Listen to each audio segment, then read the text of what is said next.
আজ এই খুশির দিনে তোমাকে শুধু একটা কথাই বলবো বোন, ওরা আমার দেবর ননদ হলেও তাদের আমি সন্তানের মতো করে মানুষ করেছি। ওদেরকে তুমি কোনো কষ্ট দিও না।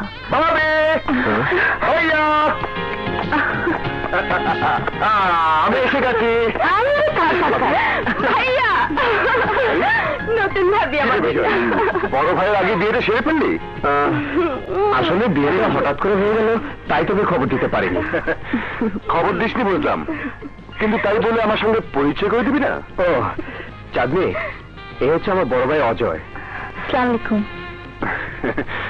ওয়ালাইকুম আসসালাম। ভাইয়া, কি হলো? তোমরা কি ঘরের দরজায় দাঁড়িয়ে থাকবে না ভেতরে যাবে? চলো তোমাকে বাকি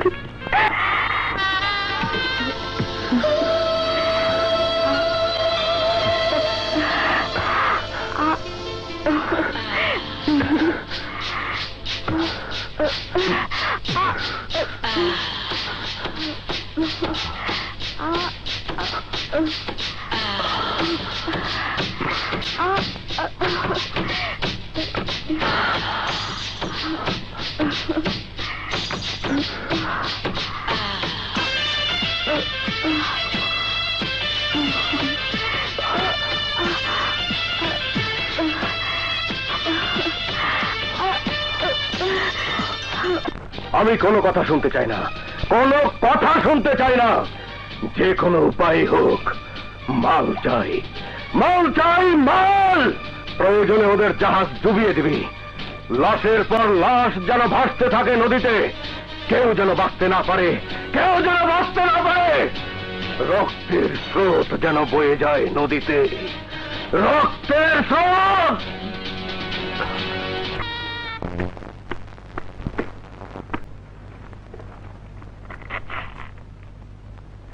কিরে, এলি তো মাত্র এক সপ্তাহ হলো না, এর মধ্যে চলে যাবি? হ্যাঁ ভাইয়া, পরীক্ষার জন্য প্রস্তুতি নিতে হবে। তোকে কত করে বললাম ঢাকায় চলে আসতে, কিন্তু আজ পর্যন্ত তুই আমাদের কারো কথাই শুনলি না। এখানে থাকলে আমার আমার পড়াশোনার ক্ষতি হবে। কেন ক্ষতি হবে? ভাইয়া,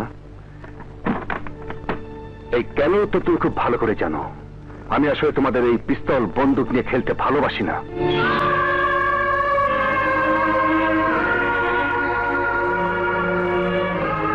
ভাইয়া, আমি তোমাকে দুঃখ বা কষ্ট দেবার জন্য কথাটা বলিনি। আসলে আসলে সবকিছুর একটা শেষ আছে। তুমি খুব ভালো করে জানো যে খেলা তুমি শুরু করেছো, তার শেষ পরিণাম মৃত্যু ছাড়া কিছুই না। আমি এর চেয়ে বেশি কিছু আর বলতে চাই না।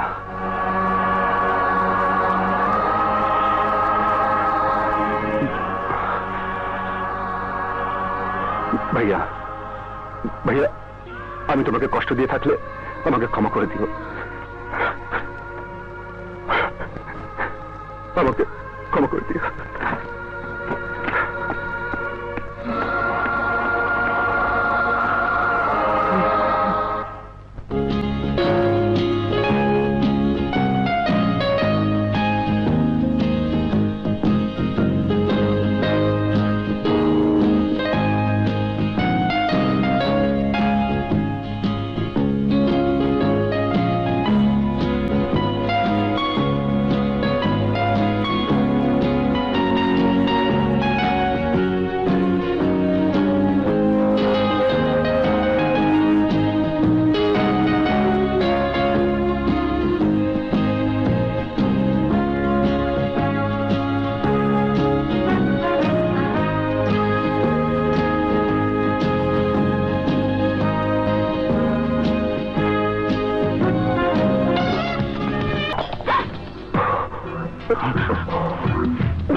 আমি তো ভেবেছিলাম চোর তোর আসলো নাকি। আমি তো চোরই, আমাকে তো চোরের মতো আসতে হলো তোমার জন্য। তুমি তো চোরি, সেই প্রথম দেখাতে আমার মন চুরি করে নিয়েছো। চলো ভেতরে চলো।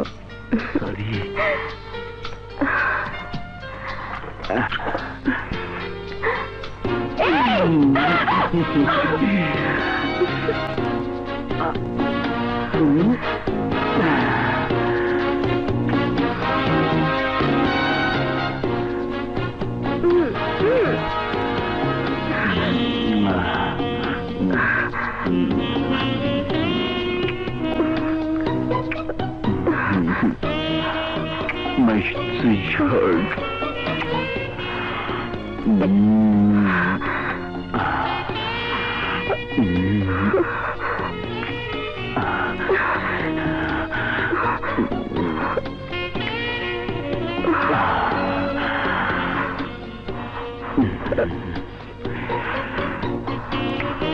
বালা, বসুন বসুন বসুন।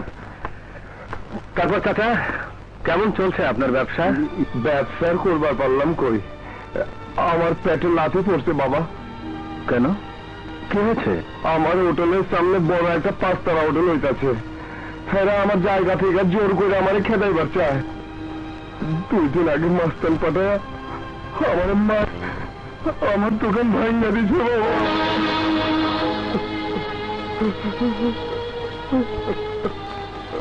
ঠিক আছে, আপনি কোনো চিন্তা করবেন না।